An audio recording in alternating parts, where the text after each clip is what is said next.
Welcome back to IGN Live at E3 2019. We are just moments away from the Ubisoft press conference, but right now, let's turn our attention to The Outer Worlds. The game turned heads when it was revealed at the Game Awards, and we got a much closer look at it during Microsoft's press conference. To talk about it, please welcome Danny Lee Zeiser from IGN Israel, and of Fallout and Diablo 3 fame, Leonard Boyarsky from Obsidian Games. Thank you. Thank you for coming. Right out the gate, I want to address this. People are drawing a lot of comparisons between The Outer Worlds and Fallout New Vegas. Yeah. Which is a game that a lot of people really like. Can you compare these two? Well, in a lot of ways, it's kind of a spiritual successor, I guess. It's the same style of game. It very much has a lot of the same tone and feel to it, but that's only natural because Tim Kaine and I were part of the group that created the original Fallout, and it very much has our sensibilities to it. So any game we make, regardless of what genre it is or what setting, it kind of seems to have a little bit of that feel anyways.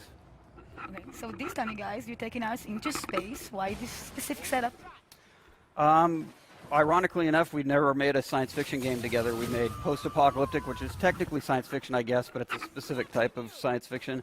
And then we did A&M, which is a kind of steampunky magic versus tech thing. I've never, even though I love science fiction, it's one of my favorite genres, we've never made a straight science fiction game. We just thought it'd be really fun to explore that with that type of game.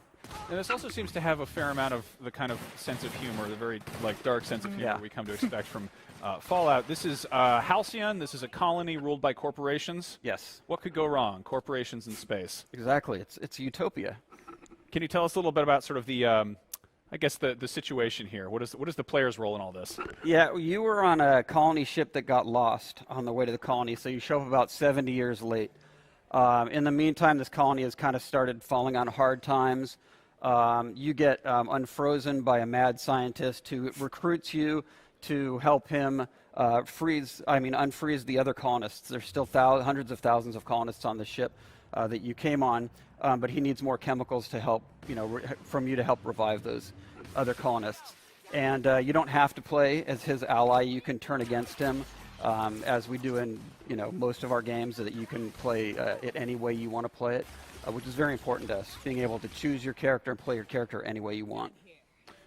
So in the trailer we saw during Microsoft, it said you can be a villain, you can be a hero, you can be a lunatic. Can you also be an idiot? Yes, you can. If you take below average intelligence, you get the option of picking dumb dialogue, which is also very humorous. So this bringing me to the flaw system. I really like what's going on there. Is that effect only on the character or the narrative as well? It's mostly on the character. What you can do is if the game watches what's going on, and if you've been, for instance, died or taken a lot of damage from robots, you get offered a robophobia flaw. This is a way of making it so that it's kind of like a trade-off. You can get an extra perk if you take a flaw. But you are, causing yourself to be debuffed for the rest of the game. Tim really liked this idea. He really wanted to pursue the idea of a flawed hero. Most games you end up like superhuman at the end of it, so this is kind of our way of tempering that. But we're leaving it up to the player. If you want to play the end game like that or have the game progressively get more difficult, it's a great way to do it. There is some role-playing opportunities there as well. Now, I want to talk about sort of the structure of the world. Is this like a full-blown sort of open-world scenario where you can just go in any direction, or is there? No, it's we call it open worlds, I guess. There's distinct chunks or areas you can play in, but the whole conceit of the game is that you're a space smuggler, space hero. So you get your own ship, you can fly from area to area. So having one big open area isn't as conducive to that kind of fantasy. How many worlds out there? Well, there's several different places you can go. In terms of actual full worlds, there's two that were terraformed. There's some asteroids and space stations and other places you can go in the colony. One of the worlds terraformed supposedly correctly, and that's Terra 2. That's where all the corporations are. And then there's Monarch, which is what we're showing at E3. And that was terraformed incorrectly, and the monsters, instead of dying off, became much more bigger and angrier. And it's been disavowed by the corporate board. So that's our biggest actual open area in one contiguous map. And there's a lot of opportunity there, obviously, with lawlessness and game playing there. Can you tell us a little bit about how the combat works? Yeah, I mean, it feels a lot like a shooter, first-person shooter. But we also have tactical time dilation, which is a side effect of you being in hibernation for so long, and possibly the way the scientist revived you. And this slows down the combat. It lets you play things more strategically. You can also see weak spots on your enemies. If you perk it up, you can also like extend the length of it. It's of the slowing down of time. You can move faster while everybody else is slower. So it's just another way of playing it. It's a way for players who don't want to play it as such a fast-paced action game. But it's also very interesting. You can do perk up getting a location shots. So you know if you shoot somebody in the leg, they limp and they're less effective in combat, or you can blind them by shooting them in the face. Now I'm curious about sort of the overall size of the different worlds. Would you say this?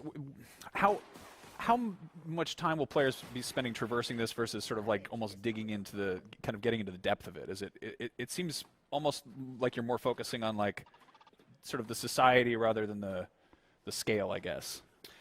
Yeah, in a lot of ways. And once again, because we let you play how you want to play, you can play very surface and just kind of cruise through and just get the very basics of the story and the world.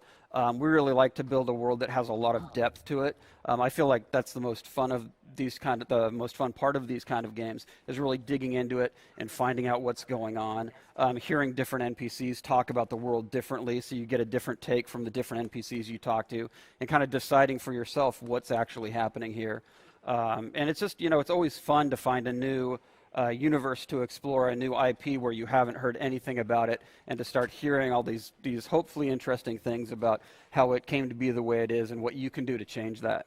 So I know it's too soon to talk about it, but are we going to see any expansion in the near future? Because I have an idea if you can add another world or anything. Right now we're just focused on getting this one done as good as possible. But we're not opposed to anything like that in the future. I mean, it's a very modular system to have the ability to add entire worlds. Exactly. I like that. Good thinking. Now, we've obviously got space travel here. Is there any sort of vehicles, or are you going to be on foot the whole time? No, you're on foot the whole time, and you take your ship from place to place. It's kind of like just your mobile player housing. Okay. Tell us more about the companions. Does if let's say I'm choosing like 2 companions, does it affect my narrative as well? The companions each have their own quests, and they contribute to the story. From a gameplay standpoint, they contribute to your skills. So if I'm lacking lock-picking skills or dialogue skills, I pick certain companions to go with me, and they add to my skills.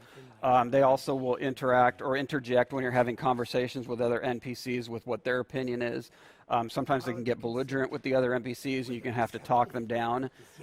Especially, if you choose to go against the scientist and go with the board, which is the corporate board, one of your companions really doesn't like that. So you might have to buff up your leadership to be able to calm him down and keep him in your party. That's something I'm very excited to hear. I like the amount of sort of wiggle room you guys tend to allow to really to let players make mistakes and also provide opportunities for sort of bad things to happen. I think that leads to some really good storytelling. The flaws system is a great example of that. Could you sort of, I don't know, allude to some other elements like that really just throw monkey wrenches at you?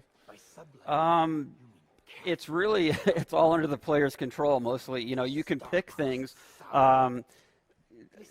You can play through the game and kill everybody before they give you the quest. There's one person we don't let you kill until the end because we narratively needed somebody that you could go to.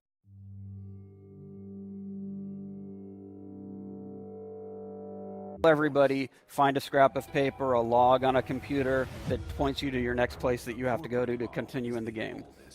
Dear Lord, that's You can do everything you want. I like this game. Yeah, that's the mark of a good RPG. This really allow them to like proper role playing. That's always been our goal, is to let the player choose the character they want and play the character any way they want, and have the game react to how you're playing your character. And is there there's robust character creation, I imagine? Yes, we're not really getting deep into character creation yet, but yeah, everything you would expect from RPG character creation will be there. Everything we are. I saw you showed in this kind of a showcase that you had in PAX. You can you can put everything you want. You can dress everything the way you like. And you had the moon that you saw. I saw you can wear it as a helmet. Yes. And you can run around. So there's a lot of elements like that, crazy things that I can wear and go and get goofy around. Yeah, that's probably the goofiest or the craziest, but yeah, we've tried to include a couple things like that. But yeah, you can wear any armor you pick up. You can equip your companions with any armor you pick up. Now, the corporations here obviously play a big part, and it's kind of a little bit too close to home, I feel like, with real life. Are any of these corporations, like, benevolent, or are they all sort of just, like, you know, evil corporations? They think they're benevolent. They think that they're doing what's best for the colony, and they are trying to create a perfect system. The fact that it kind of has no regard for human beings or how they're not just cogs in the machine is kind of lost on them. So they feel like this is them creating a perfect society.